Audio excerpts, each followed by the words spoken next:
Think with the doctor. Yes, he's got it. Here he comes. Way rock the baby in his plate. Until morning. Ewing. Whoa. He's going to try to get one more shot off the hand. Push the ball there.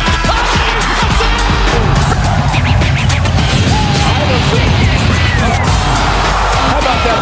Steps over Toronto. He thought about three. He'll put up a three.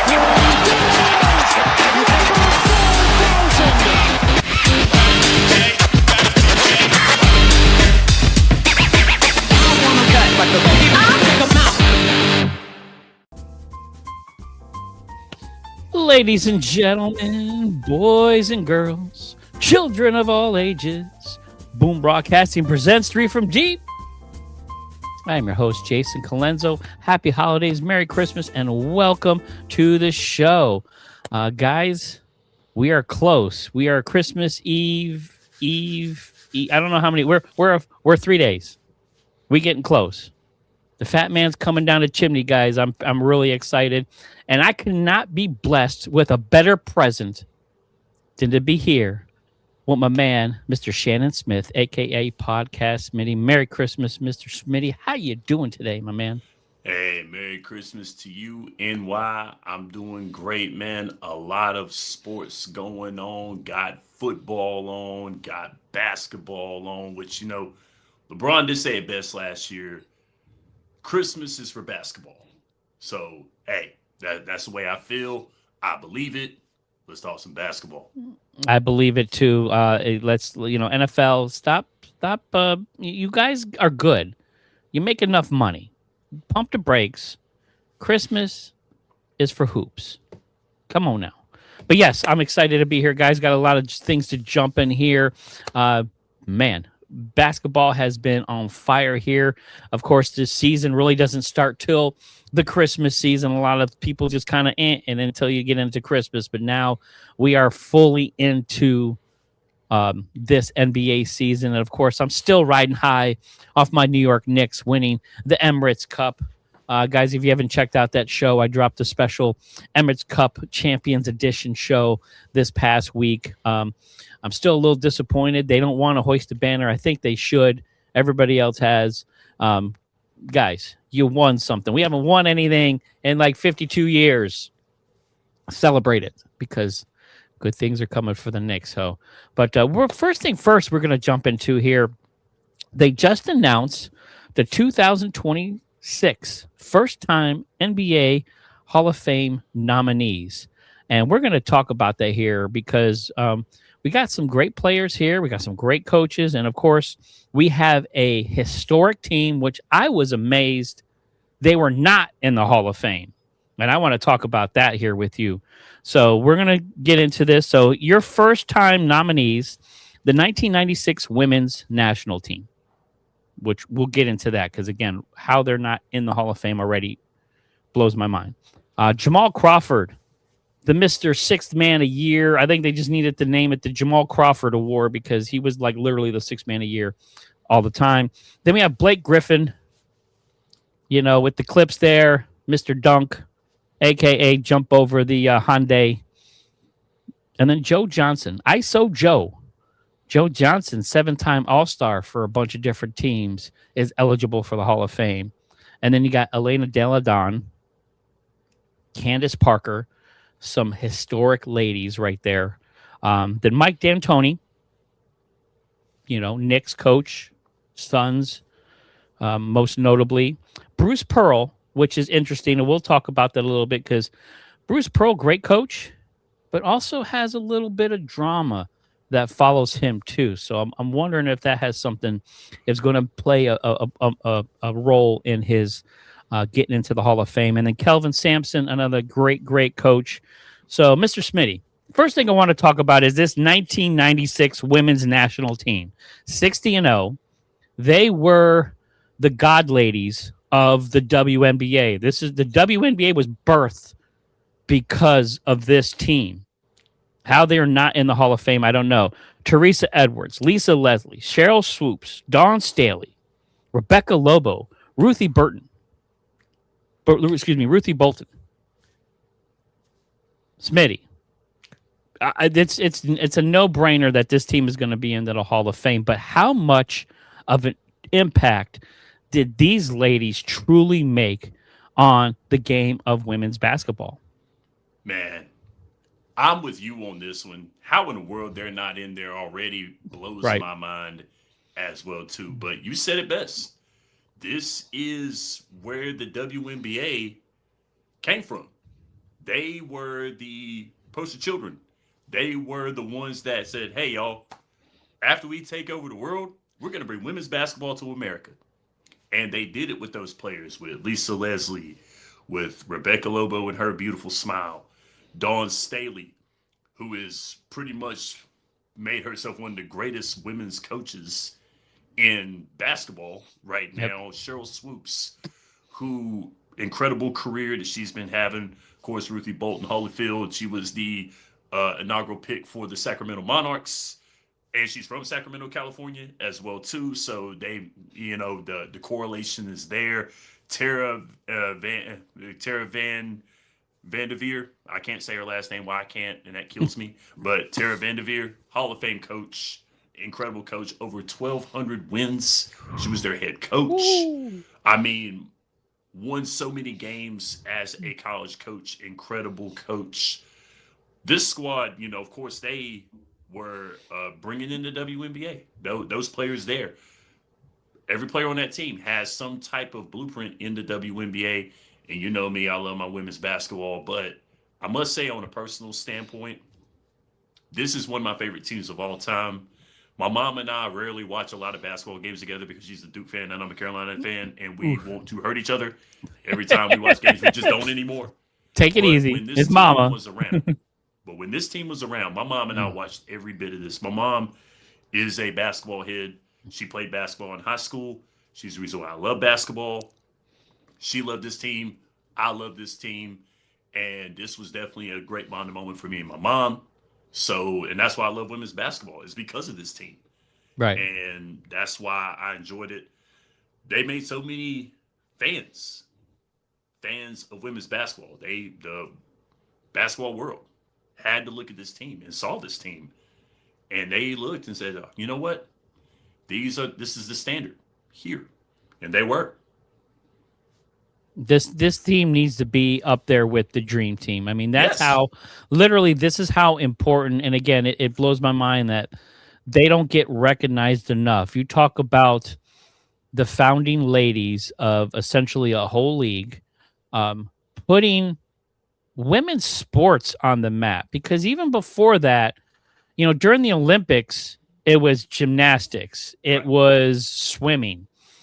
But after the Olympics, women's sports kind of disappeared. There was no fanfare. It just wasn't mainstream. They weren't getting a lot of respect.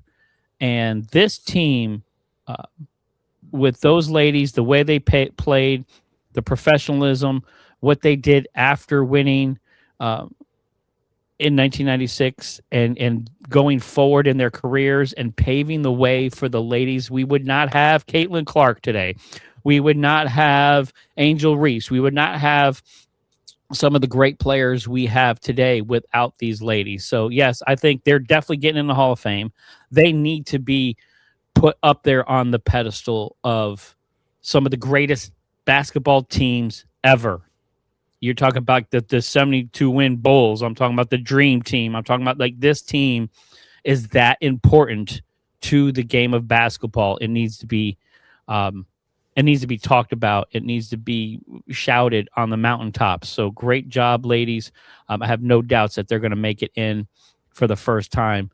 But man, I was astounded that they weren't in there already. So awesome that they're finally getting the recognition that they deserve. So, but then let's talk about a couple other ladies too that had a huge impact in the game of women's professional sports with Candace Parker and Elena Deladon. You talk about two icons of the sport. I can see them getting in first ballot, no problem. What are your thoughts on that? Oh, Candace is definitely getting in because of her great college career at the University of Tennessee. and her dominance in the WNBA. She won the Rookie of the Year and the MVP her Yeah, rookie year. it's crazy. Her jersey has been retired by both teams she's played for in the Hmm. WNBA with the Chicago Sky and with the Los Angeles Sparks. So she's definitely getting in there because of college and pro. She's been incredible how she's played. Elena Delle Donne, of course, from Delaware, Wilmington, Delaware. She was Yeah. a McDonald's All-American for those Delaware Blue Hens. Played very exceptional basketball, was a second overall pick when she came out, won a championship, was a back-to-back MVP, perennial all-star, was a 50, 40, 90 player. First ever Mm. 50, 40, 90 player in the NBA. She, great player, big fan of hers when she came into the WNBA. She played very well, won that title with the Washington Mystics. Great player. But those two, I would have to say, those two would have to get in there. Candace is definitely getting in there. Yeah, that's a no-brainer. Yeah, she's definitely getting in there. Because Candace is in the GOAT conversation. Oh yeah, big time. And Elena Delle Donne, I think she would have to get in there as well too. I think that would be a disservice at WNBA and disservice of basketball for her not getting in. Yeah, you just talk about trailblazers that ladies made the game, the foundation. You know, we talk about these leagues that have a foundation, and not only just again the WNBA, but women's sports in general. You know, you talk about ladies that have just given so much to their craft, not getting paid a lot, not getting a lot of fanfare. So it's about time they get celebrated because it's not enough. Um, so I have a feeling they're both getting in. I think these are no brainers. Now the guys, I'm a little like leery on. I know it's their first time here. They made down the road, but like Jamal Crawford, love him, 6th man of the year. He was just a solid NBA player. Played with the Bulls, Knicks, Warriors, Hawks, Blazers, Timberwolves, Clippers, Suns, Nets. I mean, he had a full career. He was just one of those guys that you can totally count on. Is he a Hall of Famer? Same thing with Blake Griffin. Blake Griffin, high flyer. He was something with the Clips. He was magical there with Chris Paul. They had a nice little run, but never could get there. And then Joe Johnson, ISO Joe, 7-time All-Star, Hawks, Knicks, Celtics, Suns, Heat, Jazz, Rockets. I mean, he was a solid NBA player. But is being a 7-time All-Star enough to make you a Hall of Famer? I have a little bit of a criteria when it comes to getting into the halls of greatness, and it's hard for me to really pick one of those three or any of those three to really be in there. Great players, great careers, not taking anything away from that. A lot of fun to watch, but do any of those guys deserve to be in the pantheon of the great of greats? I got to go with you on that one because those three players, good, very solid players. I would have to say of those threes, I'm picking Jamal Crawford if I had to pick a guy. Right. And that's very, very close if he gets in because, I mean, he was a 3-time 6th Man of the Year award. He won that award 3 times, tied for the most. Yep. But if you put him in there, then Lou Williams would have to go in there as well, too. Yeah, 'cause he's Lou got 3. had as many as he did. Right. And, I mean, so I think Jamal Crawford is probably one of the best ball handlers ever played the game. Right. One of the best ball handlers of all time. But, man, it's hard when you look at what Elena Delle Donne and Candace Parker had to do in order to get mentioned in their first ballot playing women's basketball. Right. See, this is where we have this discussion now. Right. This is where we're having this discussion. So you mean to tell me you got to go leaps and bounds as a woman to get into the hall, but yet Joe Johnson, who didn't win a championship, who didn't win an MVP, right? Jamal Crawford, who was a 6th man, and Blake Griffin, who was a part of Lob City, and that's pretty much it. Right. And he ended up, and his career was shortened because of injury. Right. But yet they're getting considerations because they just freshly retired, but yet these two women have to do this, and then and look at the '96 team. Really, really, Right. and we're having this discussion. Really, Right. It is tough to have the discussion. I mean, it's up there, it's out there. But yeah, to me, again, when you talk, and I'm talking Hall of Fame in all the professional sports, Right. whether it's hockey, basketball, baseball, yes, football, everything. To be considered one of the greatest in your profession, you have to make more of just a impact in your sport. To me, it's on and off the court. You have to transcend the game more than just winning a couple of awards or being a good player. Look, you're rewarded being a good player by getting a contract, making your money, and you get a nice little pension. mm-hmm. To become put into, get a bust, to get a plaque, to be put into greatness, you need more than that. And like we talked about it, these ladies have done everything to be in the Hall of Fame. They broke through barriers. They did things on and off the court. Candace Parker, her work off the court is phenomenal. I don't think that gets talked about enough, what she has done off the court and what these ladies have to do to even get a little bit of recognition. So, yes, I mean, Jamal Crawford, maybe down the road gets consideration. He was a really good player, but just, again, I mean, no knock on him. Great dudes. Loved watching them. Loved watching Blake Griffin. Jumping the car was a little much. That's jumping the shark. If y'all ain't never watched TV and never seen the Happy Days episode and heard about jumping the shark, if y'all don't know where that term comes from, because that ultimately kills your show, that kills your brand.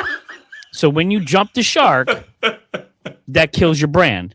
So Yes. Blake Griffin jumping the car killed his brand. And it was too gimmicky. It was, but he, again, good player, a lot of fun to watch, but did you win anything? Mm-mm. Did you make an impact? Did you change the game at all? Did you make an impact socially off the court? Have you done anything remotely close to like what these ladies have done? And all three of those guys know. Great players, great careers. Yes. Happy for you. I'm happy you got to play a game that you love since you were a kid. Mm-hmm. That's phenomenal. But Hall of Fame, that's pushing it. And then let's talk about, we got some coaches up in there. Mike D'Antoni, of course, most notable for the Suns and Knicks, but also coached with the Nuggets, Blazers, Rockets. I think he was on the 76ers as an assistant there for a little hot minute. Good coach. Great.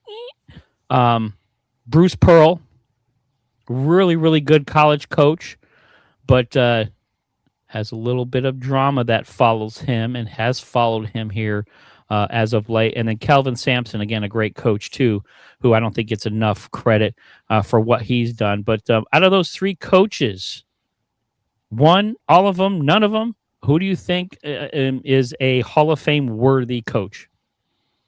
Now, with Mike D'Antoni did coach overseas, coached in Italy. Yep. A good bit because, of course, him being Italian American, he coached in Italy. I could see why Mike D'Antoni would get in because of his international ties. Right. But Kelvin Sampson, I really think Kelvin Sampson could get in there. He could. I could see Kelvin Sampson get in there. And I got to give love to him, Lumberton, North Carolina, out of Robinson County. So I got to give credit. He's Lumbee Indian. He got to the national championship last year with the Houston squad.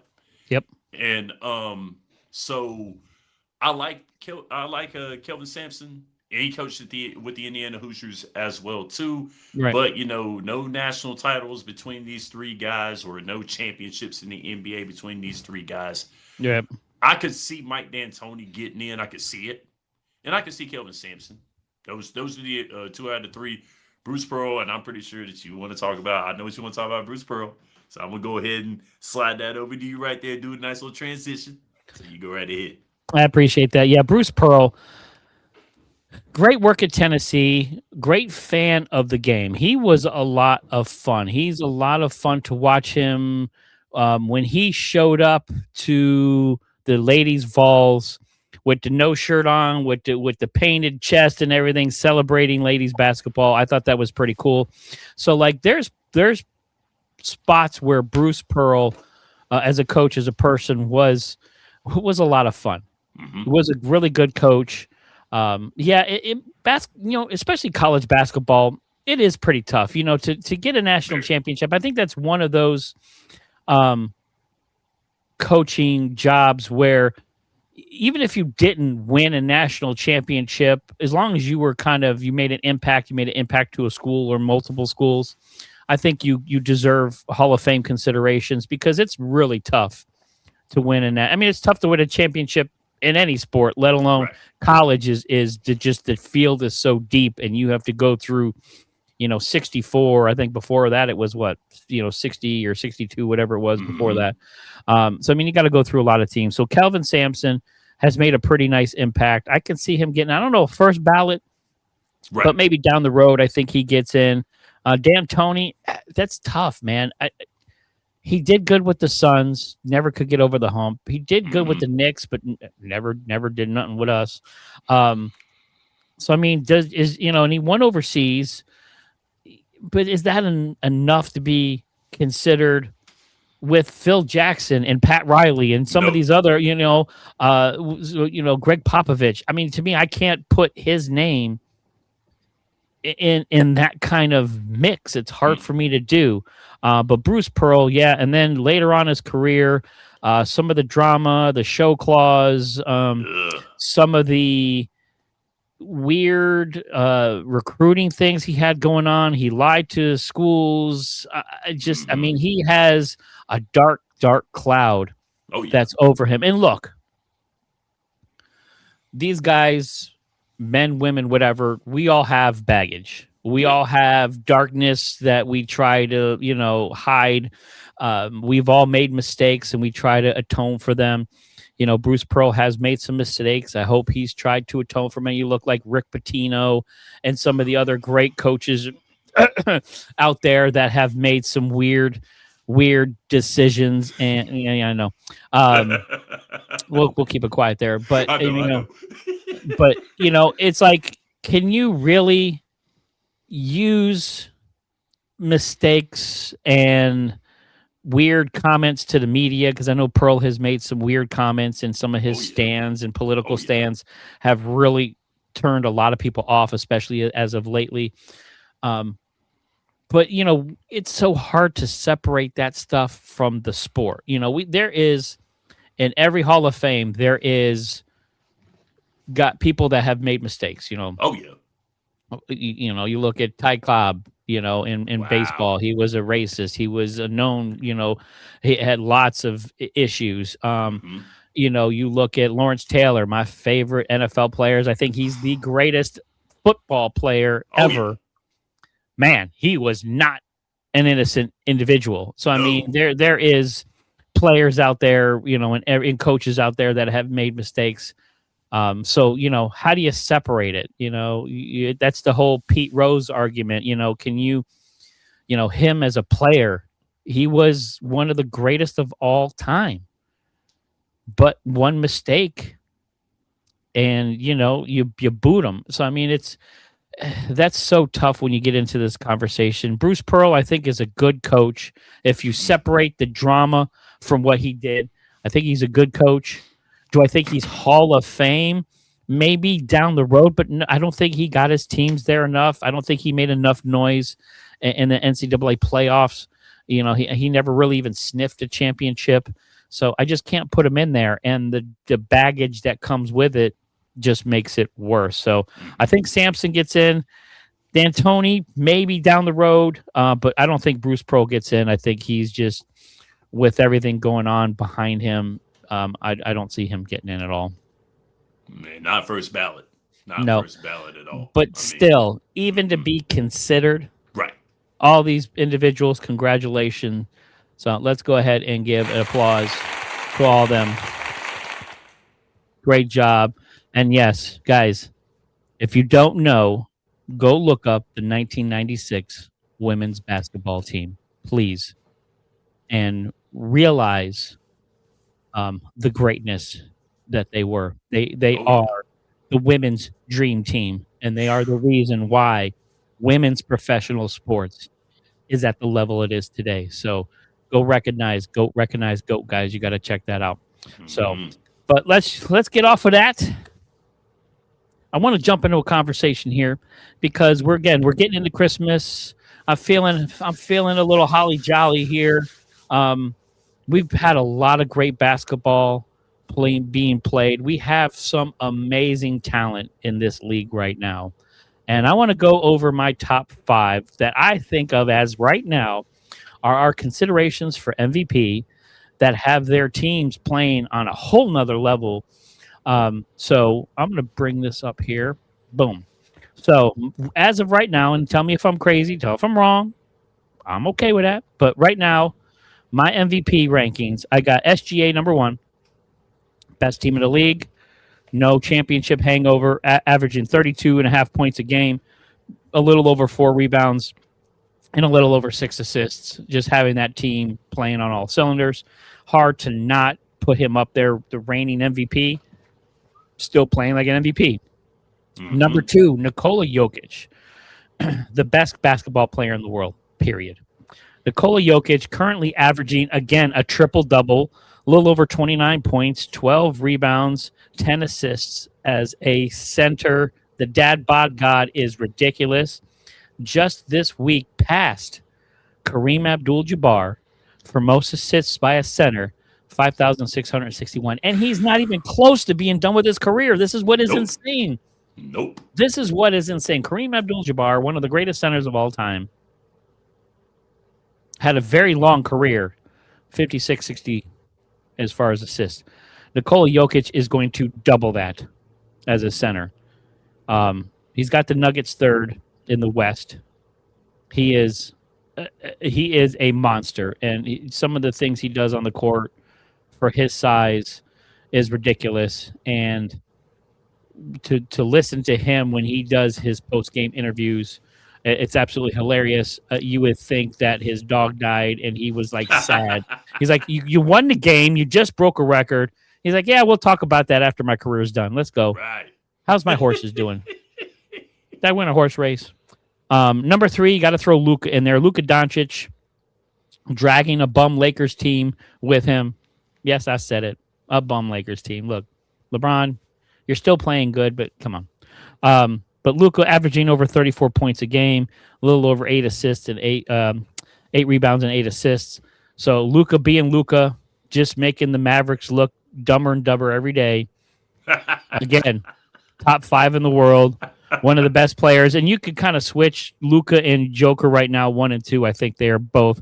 The only reason I got Luka 3 is because the Lakers are 4th, the Nuggets are 3rd. Number 4, I'm going to be a homer. I got to throw my boy Jalen Brunson in there. I don't think he gets enough credit for what he has done to the culture of the New York Knicks. Back-to-back 50-win seasons. They're playing really well now, 2nd in the East, coming off the Emirates Cup victory. Never even sniffed anything the past 2 years, and now all of a sudden, Eastern Conference Finals last year. Browns got those boys playing good. But Jalen Brunson is the heartbeat of that New York Knicks team. They are sub 500 without him, period. And then number 5, I got to put some respect on Mr. Cade Cunningham because the Detroit Pistons are not getting enough love right now. It hurts as a Knicks fan, of course. I want to beat them. We beat them in the playoffs last year. But first in the East, 22-6. Cade Cunningham averaging 27, 6, and 9. Just last year, he was almost a bust. Like they thought he was going to be a first-round bust, and then all of a sudden, just turned it on. JB Bickerstaff has that team. Should have been coach of the year last year. Shenanigans on the NBA for not making him coach of the year. What he did and what he is doing in with the Detroit Pistons, having him in first place. But Cade Cunningham put some respect on his name, because he's got the Detroit Pistons playing really, really well. So that's my top 5. Smitty, what are you thinking? Do you like that list? Do you think I'm crazy? Do you move anybody around? Is there somebody that's not on that list that should be on that list? I like the list, actually. I know the homer pick with Jalen Brunson, but I understand the logic because I love the Brunson burner as well, too. Most clutch player in the NBA. I love that dude. If I want a shot at the end of the game, I'm giving the ball to him. I'm giving the ball to the Brunson burner. He's going to do it. Yep. I will say that you'll probably, outside of that, would have to be Tyrese Maxey. Would have to be in there as well too. I can see that. Okay. And I know injury, it has come to play in this, but Victor Wembanyama as well too. But the injury, the injury is what's doing it right there. Him getting hurt, right. I get it, but I do like this list because all 5 of those guys, take them away from the squad, and what have you got? I mean, all 5 of them. I mean, all 5 of those guys. You got the Washington Wizards. You do. I mean, for real. And it's so sad. I mean, you do. All 5. Yep. The reason why I like this list is because those are the catalysts right there. Because, you look at SGA. I mean, SGA is balling right now when it comes down to scoring. Probably, and I know that he gets a lot of flack for getting to the free throw line. But don't foul him. Yeah. Don't foul him. I mean, I know. I get it. You and I, we grew up in a different era. And we know the physicality of the game. Mm-hmm. You know, how he's getting to the line with some of the fouls that we saw in the 90s. I'm kind of like, oh, my goodness, yeah. Okay. I'm kind of like, okay, y'all, relax. And he makes his bread and butter at the free throw line. He does it. But here's the thing. Good teams adjust to that defensively. Yep. Push his game outside then. Yep. If you don't want him going to basket, push his game outside. You act like it's so daggum hard. You wouldn't hear nothing. If they were 8th in the West, you wouldn't hear shit. Not a thing. First in the West, you're 25-3. You can hear all kinds of noise. Oh, they're getting the call. Come on. Right. Come on. I mean, Come on. Every night? Really? Every night? Come on. Seriously? I know that we've had some stuff talk about, the gambling and everything in the beginning, but you ain't getting that lucky every night. There's no way. No chance. And plus, it's Oklahoma City, so you can't even even use oh, they want this team to win because you would think, okay, the Lakers or the Celtics, they want a big market. You can't even use the excuse, oh, they're calling it because they want SGA to win and they want, Oklahoma City. No, the NBA doesn't want, Oklahoma City to win another one. They hate NBA that it's in Oklahoma. Game last year was Indiana and Oklahoma City. Really? 2 of the smallest markets you're going to get. No sex appeal at all. They didn't want it. None. No sex appeal. Betty White and a nightie. That's what it was. Betty White and a nightie. I mean, it wasn't the championship that they wanted, but it was the championship that we needed because it was that good. Yeah. And it was really good basketball. So, once again, like you've been saying all last week, put your daggum phone down, watch the games, see what you're seeing, and you will understand because those were 2 good basketball teams. And then we go to the joke. Oh, my God. When you are the center, when you are the big man, and you lead the league in assists, I mean, for real, you lead the league in assists, over 10 assists a game, and you're the center. That's insane. I mean, some of the most sickest passes I've seen in my entire life. The no look stuff is ridiculous. Again, to average a triple double. I mean, I know the league is different right now. Ridiculous. But small market, Denver, Colorado. Yeah, no, he is the best basketball player in the world. Period. Yes. I mean, guys, argue all you want. I don't know anybody else that's better. All around game. Is ridiculous. Yes, and Luka. Then, of course, like you said, bum Lakers team. Oof. And once again, making the Dallas Mavericks look absolutely stupid. And Nico Harris, why he got fired. I mean, for real. And we called it. And we said it. We said it in your episode. We said it. Yep. He wasn't going to make it. Nope. Scapegoat. Look, to his defense, a decision like that is brought on by ownership. He just happened to be the face. Yep. So, don't fault the guy for pulling the trigger. Fault the guy that made the call to pull the trigger. So, That's true. I mean, it just unfortunately his name will ring synonymous in bad trades forever. But it's not his fault. It's just sucks. a bad Mavericks organization. That's what you get in Cracker Jacks, though, for real, man. That's what you get. But Woo! then, of course, the Brunson burner we talked about. I mean, Jalen Brunson putting that Knicks team together. And Cade, whoa, whoa. I love Cade Cunningham. And I hate to say it, as a Bulls fan, I hate it. I mean, it's Detroit. Oh, my God. But Cade Cunningham is balling right now. Second in assists right now. Natural scorer. I mean, natural playmaker. Good defender. Forget about it. I mean, for real. But that five. You ain't messing with that five right there. That's good. And again, could have folded up shot with Cade Cunningham. Before last year, he was a bust. He was not doing anything. Detroit was wallowing at the bottom of the NBA. Really? So for Bickerstaff, for Cade Cunningham, and the rest of the guys on that squad to do what they've been doing, phenomenal. Great job. Can't say enough. But all right, so here's my other question. Of course, the top 10 of all time conversation always gets a lot of fun with people because they got people got their own dudes. Let's just say it that way. I mean, top 10 in the NBA of all time is a living, breathing list. People got Jordan 1, LeBron 1, and then after that, it's like a free-for-all.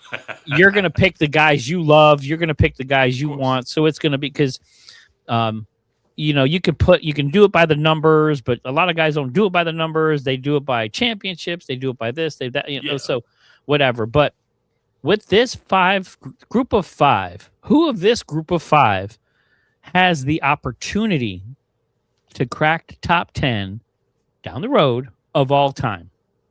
Oh, Joke has got to be number one. Joke has to be.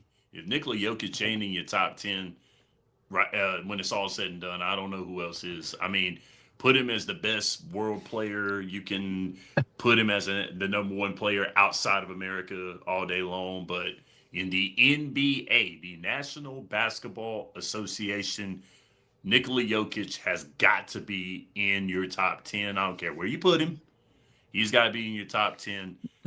Big man with handles, pass like a point guard, great defender, clear the glass, everything you want to get done on a basketball court, he can do and then some. So he has. Does he have to win? Does he have to win another chip though? I mean, he's only got one, and most of your top 10 players have multiples. Good point. Have multiples. Now, so that's where it's tough. That's where it's tough. Fundamentals. Like doing everything on the basketball floor. So once again, like you said, you pulled it out perfectly. People have their criterias. But when it comes down to what to do on a basketball floor, night in and night out, Nikola Jokic is your guy. But as far as GOAT players of all time, you'll have to win at least two more. I'd say he's got to be up there. Because again, I think you got to put Curry in there as far as the modern players, besides LeBron.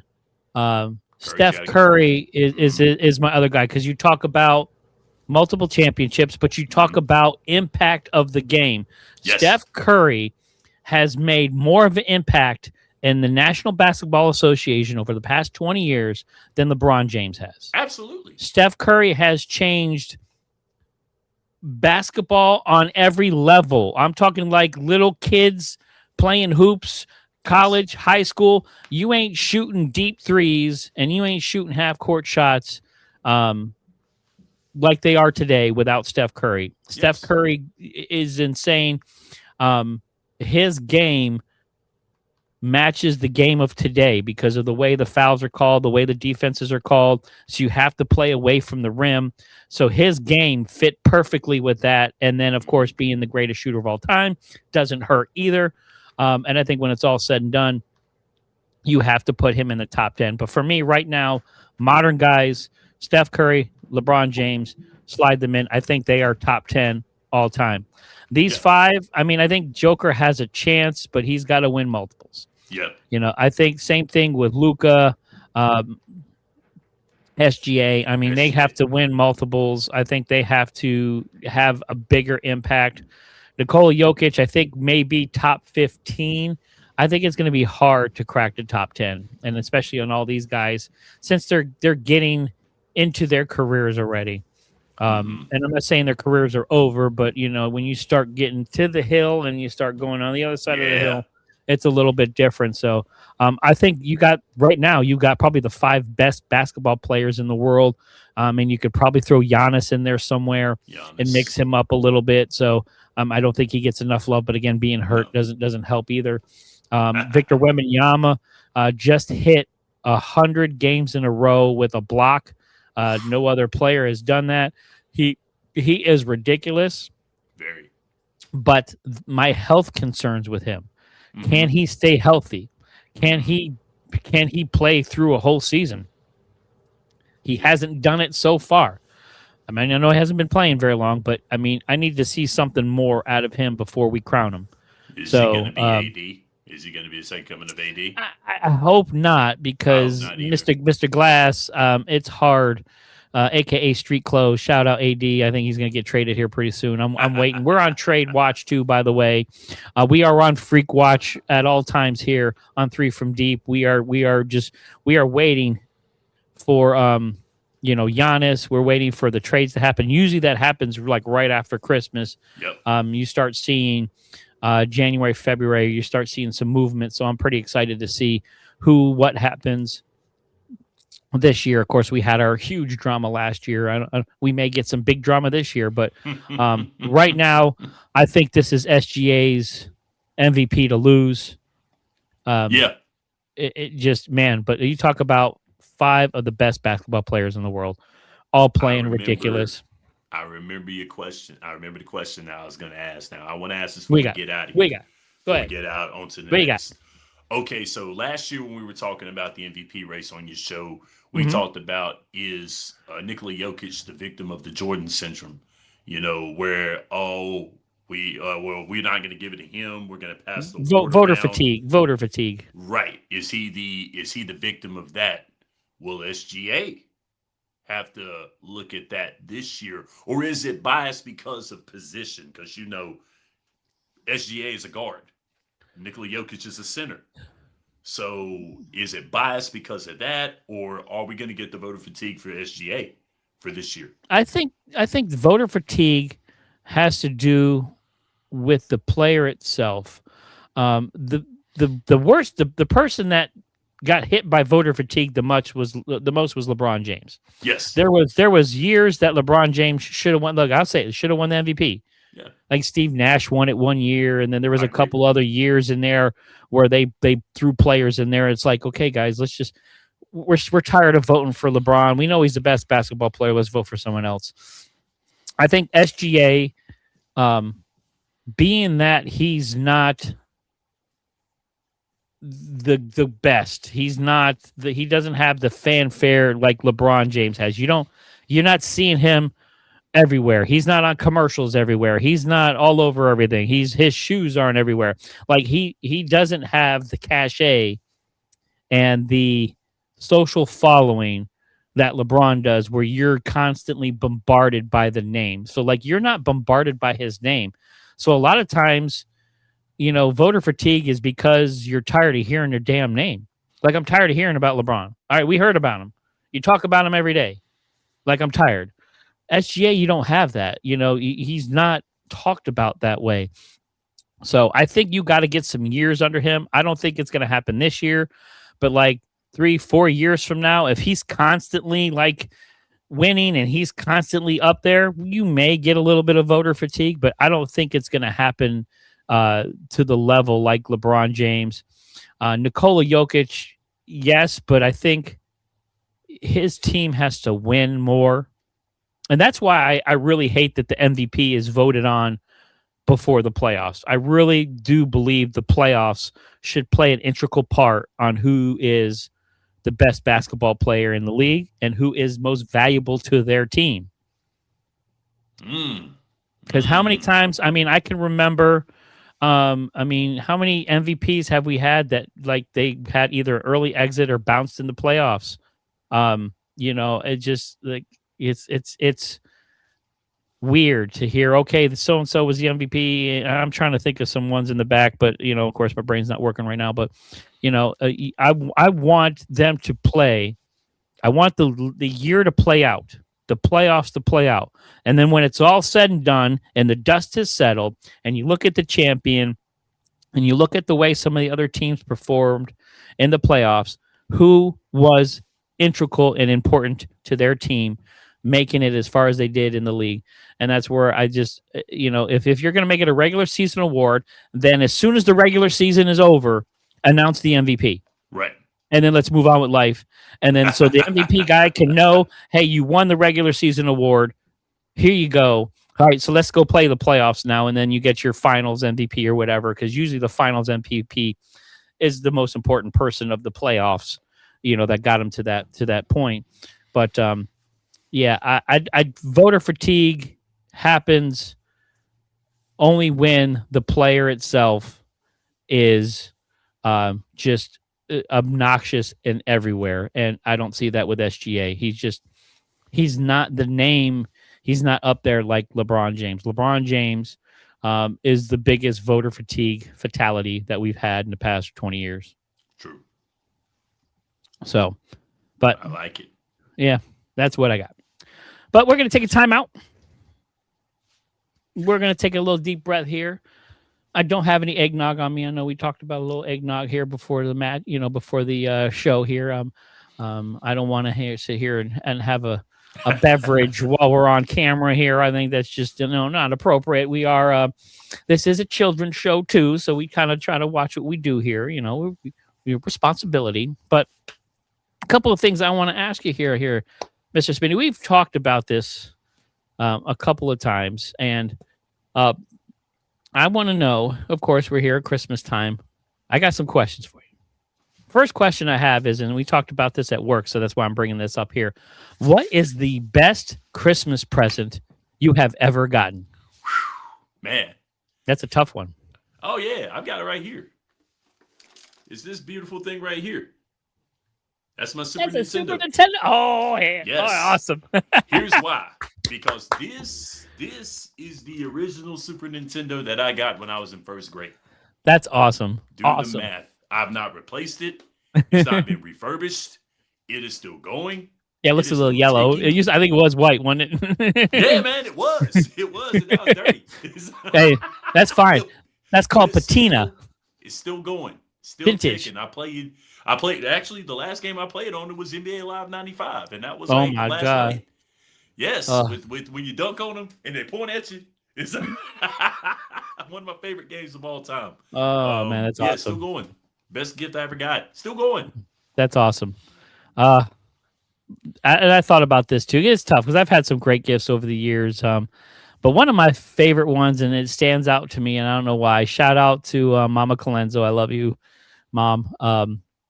It was I think it was either 89 or 90. I can't remember. Maybe it was 91. I got to look it up here. But my mom bought a bunch of tickets for me to go see Vanilla Ice at the West Palm Beach Auditorium. And I was like 14.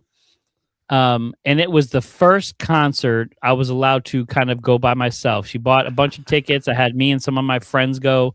It was Vanilla Ice. It was Rex and Effects. And Rum Shake. All I want to do is boom, boom, boom, boom, and a zoom, zoom.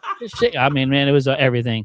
And then there was somebody else. I don't know if it was there was another group there too, but I just for some reason that sticks out to me because it was pretty cool because when you're young, and it was the first concert I was able to go along because I've been to concerts before. It was with my parents, but so West Palm Beach Auditorium, I will never forget it. It was pretty cool, but yeah, that was one of my favorite Christmas gifts. So shout out Mama Calenzo, love you. Yeah, Vanilla Ice, Ice Baby. We talked about that on the Crazy show. We talked about that. Yeah. Crazy. But yeah, so that was my greatest. Okay, so now favorite Christmas movie. Ooh. I know it's a tough Christmas one. Movie. Favorite Christmas movie. Man. And I mean movie, not like because I love the cartoons that right. I love the Rudolph and the Land of the Misfit Toys and some of the other Frosty the Snowman. You get the little Charlie Brown Christmas. I'm talking like actual movie. Man, I gotta give it up to National Lampoon's Christmas Vacation. Have to give it up for that Yeah, movie. that's So a good much one. stuff in that movie. Oh yeah, that's a good There were one. so many things they fit in that movie. Like, you kind of don't know the concept of it and everything. Right. You don't really know it because there were so many things in there. You knew what was going on because, of course, one of the greatest crash outs in all of holiday crash outs happened in that movie. I did that. I did that at our Christmas meeting, and my warden cried laughing.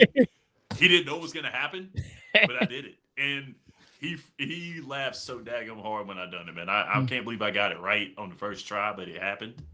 I had it wrote down. I kind of cheated and everything, but it was great. So real fun stuff, man. But I have to say that one has to be my all time. Honorable mention to Home Alone. Yeah, that's one of Honorable my. mention to the Santa Claus. Yep. But I think that's the one. Yeah, that's a good one. Of course, the Christmas Story is always up there. Yep. Home Alone is up there, not just because I thought it was a great movie and it's a lot of fun, but my son loves it now. So, Yeah. which scares me a little bit because I'm afraid I'm going to wake up to something hitting me in the face. But my favorite, it's a little more obscured, but my favorite Christmas movie is Bill Murray's Scrooged. Just watched it the other day. Classic. I love that dude. I love Bill Murray. The Classic. spin on it, just some of the things that happen, and Bobcat Goldthwait is in it. I mean, come on, how can you not love it? It's just one of my favorite. I got to watch it every year. It's just a lot of fun, and Bill Murray is absolutely nuts. So that's one of my favorites. But I love this time of year because there's some great holiday movies on it. Gives you that nostalgic feeling. You could, again, the older you get, it's nice to have that Wayback Machine, and you start watching some of these older movies that you loved when you grew up. Oh yeah. To sit here and watch them now, to think back, and you're seeing them in a different perspective. Yep. You're looking at it with adult eyes as opposed to kids' eyes. Sometimes it's pretty cool. But the other argument we gotta have, and we talked about this before. Listen, guys, I want to hear what you have to think, because this is the question that is just the national. It's on the lips of everybody. Is Die Hard a Christmas movie? Podcast Smitty, give me your reasons why or why not Die Hard is considered a Christmas movie. Oh, it most certainly is a Christmas movie. It is most certainly a Christmas movie, and here's why. Because it was at a Christmas Eve party, Christmas Eve, at a Christmas party.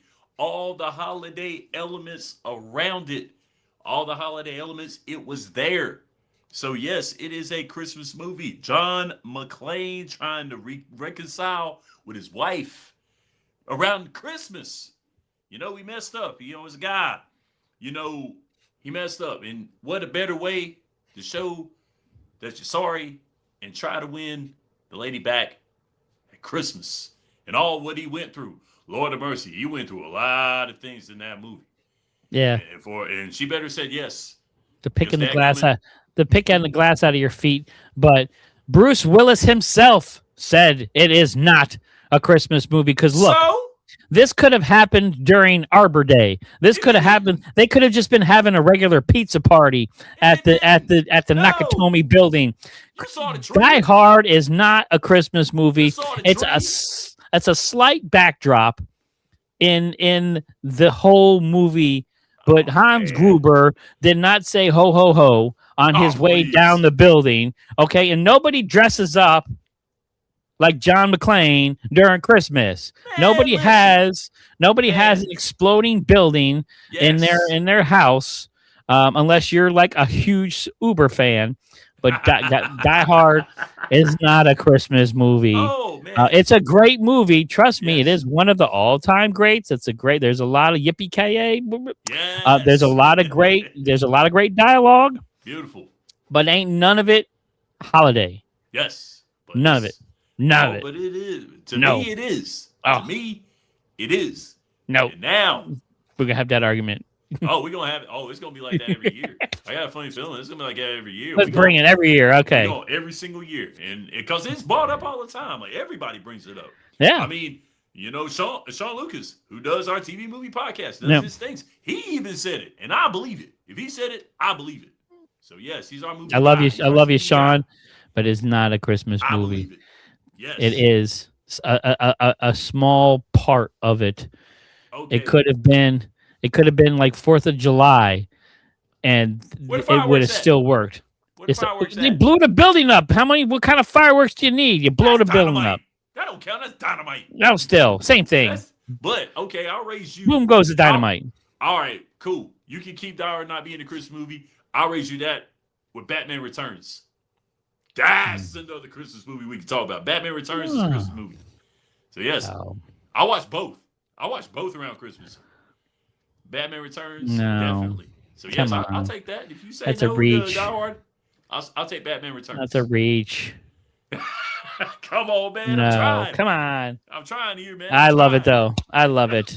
All right, that's time, man. Let's get back. Let's get back to some stuff. I want to get deep a little bit here. We're gonna dial back the tone a little bit here because my man Smitty dropped his quick hits a couple of days ago. So guys, if you hadn't had a chance, jump on the Boom Broadcasting Network, go to Podcast Smitty Quick Hits. He just dropped his latest episode and talks about Mr. Moore from Michigan and being fired without clause, and did a phenomenal job in his episode in talking about it and bringing his own human resource education into it with what he does at work there. And it's just kind of, and I wanted to talk about it a little bit because it's amazing how sports parallel each other. In the NBA, not too long ago, we had Ime Udoka was essentially suspended by the Celtics and then fired for having an inappropriate relationship at work. So the NBA has seen this before, and all major sports kind of see this, but I think it's more prevalent in college. And, to me, I think it's the power factor. These college coaches have a lot of power on campus, and with great power comes great responsibility. And a lot of that responsibility is used inappropriately with younger female persuasions that are easily manipulated. And it's unfortunate that a lot of these guys use that power. And Mr. Moore hasn't been the only one. Brian Smith just got canned from Ohio University. Hugh Freeze from Ole Miss.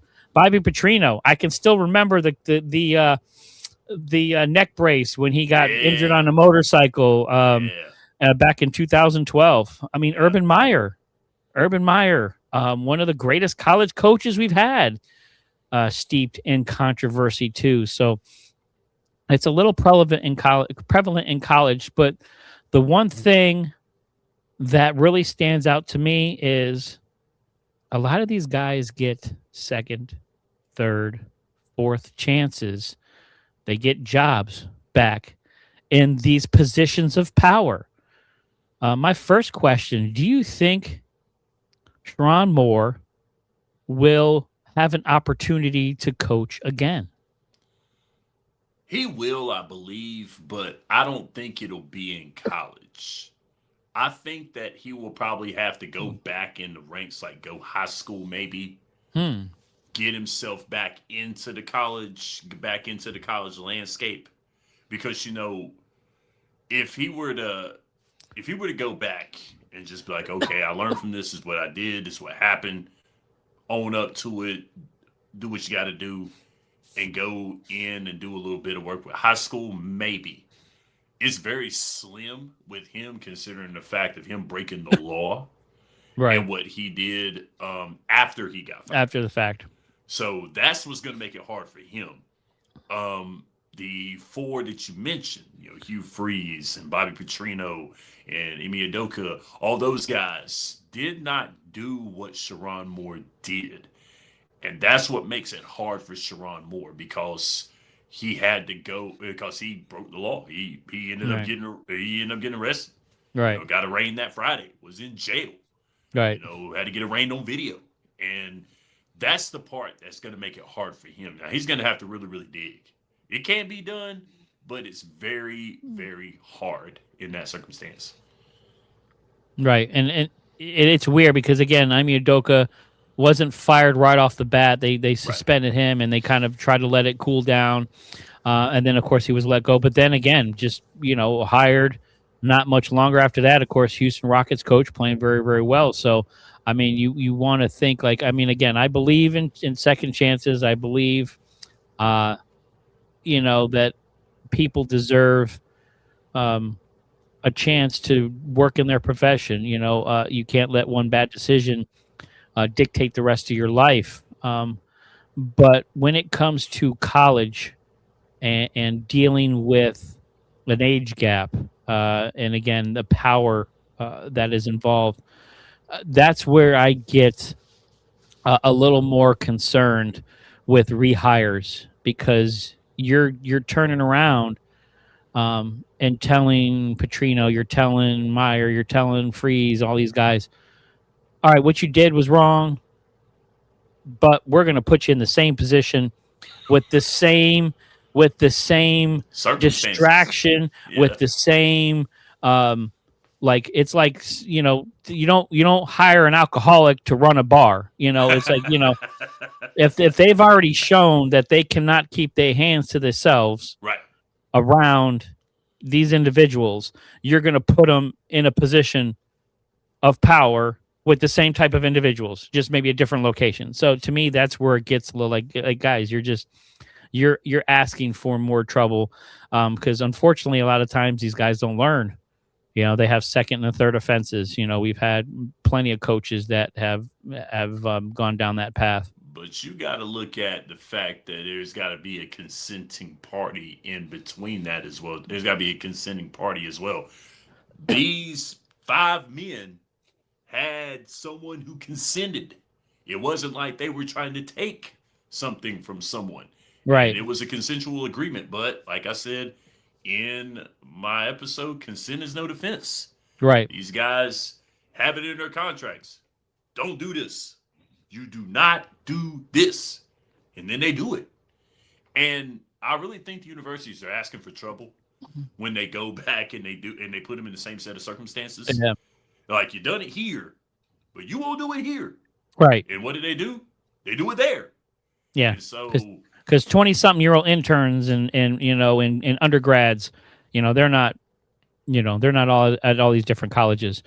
To me, consent, especially when you talk about in the college ranks, because the age disparity. I mean, it's one thing like Imi Udoka and his issue. There was not a lot of age gap.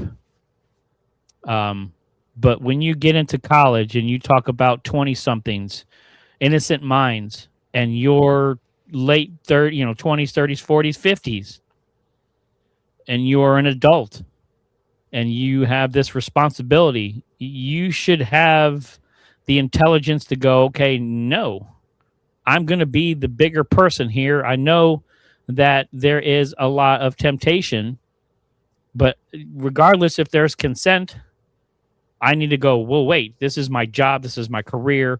This can ruin everything. This can ruin my marriage. This can ruin everything. I would think you would be smart enough to know that there's a lot of eyes on you.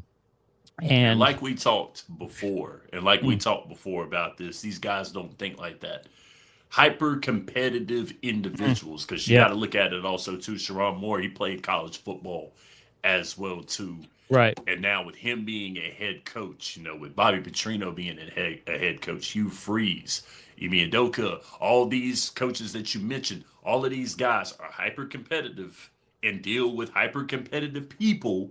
Right. And they feel like, hey, I'm getting paid this much money. I'm great at what I do.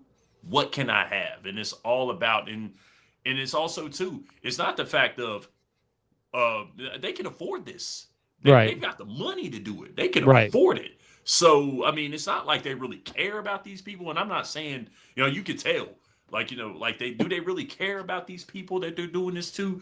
Right. That's neither here nor there. It's just the Right. fact that they can do it. It's the fact they got the money, the means, the avenue to do it. Unlike Right. you and me, we Right. don't have that avenue. We don't have Right. the access that they do. But yet, it's one of those kind of things. Like, even though you do have those avenues and that access inside of your workplace, like, I don't understand, and that's something that I don't get. But it's just that hyper competitiveness that you and me talk about on a daily basis covering Right. sports.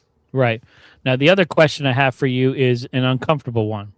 Hmm. Now, Mr. Moore, being an African American coach, and the parties being, a white girl, do you think that this has made it a little more, has hyper inflated the, I'm going to say, the anger, the outpouring of it? Do you think that's going to play a bigger role in him getting another job? Do you think that they're going to utilize that card to hurt him more than, say, a Hugh Freeze or a Petrino, who are, old white guys?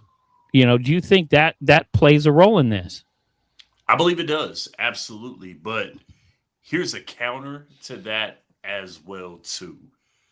When the color thing gets brought up, the race thing gets brought up in, and of course, and the reason why I covered this is because me being black and being of this, we're the same gender, we're the same race, we're the same Mhm. age. Right. Me and Sharon Moore got a lot in common. We really do, Right. except for the bank account and all that other stuff. We don't have that in common. No. Right. But the fact is that seeing a fellow black man in Michigan, I don't care where you coach. I don't care if you're a Michigan State fan. I don't care if you're an Ohio State fan or an Appalachian State fan. Right. Michigan is a big time school. It's a big Oh, time that's a program. primo job. That's one of the Yes, top. I'd say top 5 college jobs in college football. I mean, that's up absolutely. there. That's Alabama. It's Yes, Michigan. It's Ohio State. yes, I mean, LSU. Maybe you can throw that up there, possibly. but I mean, But possibly. But I mean, they are yeah, one of the. That's I mean, that's the mountaintop. You get a job absolutely. there. That's the mountaintop.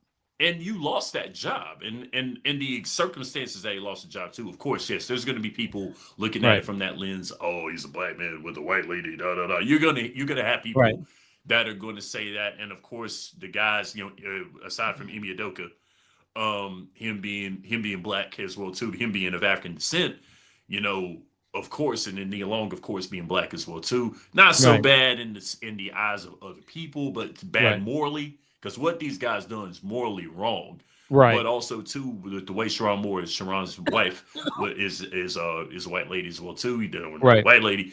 Here it is. You're going to have people that are going to look at that regardless. It's still going to be looked at. It's still going to especially be. especially him getting going for another job. I just, Yes, it's unfortunate to have that conversation, but it's one of those things, behind closed doors of damn course, well, that someone's saying something about it. of It's course. sad to think that way, but with the tone of our country and the way it is right now, Oh yeah, I think that this aspect will haunt him more than anything else, of course. more than because I think the legal stuff. I think he'll navigate through that. It'll take a lot of lawyers and some time. I think he'll navigate through that.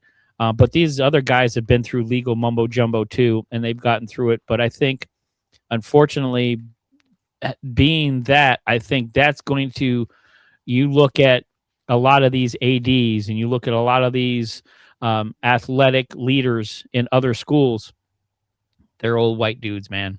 I mean, And they really my are, and and might I say it's a damn they're shame. gonna think of that.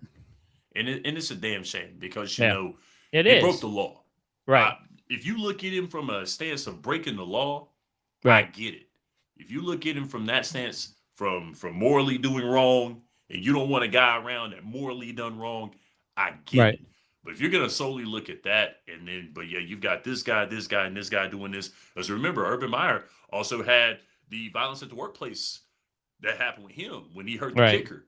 Right. And yeah, he ain't been able to coach anywhere because I Right. mean, Putting your hands on someone in a certain way and then putting your hands on them in another way, two Right. different things. And so you had that go on, and then Hugh Freeze also had the financial, the mismanagement of Mm. funds. Mm-hmm. Laramie Tunsil was good, and so Mm-hmm. you had that go on. And so there Right. are other guys that done some other things egregious outside of this here. Right. And yes, they've gotten chances. You're right, but this, yeah, I think that's going to play a role in it, and that Yeah, because sucks. Urban Meyer got paid. He's on TV, so I mean, Right? he's making probably making more money than he would be coaching. So I mean, Oh yeah. he's still landed, and that's the Less thing stress that too. I think about again, and needs to be talked about because again, a lot of these guys that did egregious things, they ended up being taken care of and falling back on their feet. Will Right. Moore fall back on his feet, and that's going to be tough, man. And that's a tough gig. And I appreciate you having that conversation with me again, guys. Please, please, please go check out Podcast Smitty on Quick Hits, man. He brings it hard every time. This episode was great, and every episode he does because he talks about a lot of other sports that are out there, whether it's F1, whether it's the WNBA, which we'll get into here down the road once they figure out this collective bargaining agreement thing. So I appreciate you having that conversation with me, my man. So we're going to kick back and we're going to get back into the positive Christmas message, but let's get into Christmas Day is for the NBA. And yes, that rhymes. NFL, stay away from Christmas Day. The day before, day after, all yours. Prime Video it, whatever you want to do, go for it. But leave Christmas Day for the NBA, please. So we got Cavs Knicks starting it off. I don't even know. I think I put the wrong graphic up here because I got the wrong graphic. But we got Cavs Knicks at 12. 2:30. You got Spurs Thunder. You got Mavs Warriors at 5. Rockets Lakers at 8. T-Wolves and Nuggets at 10:30. Which game are you looking forward to the most Christmas Day?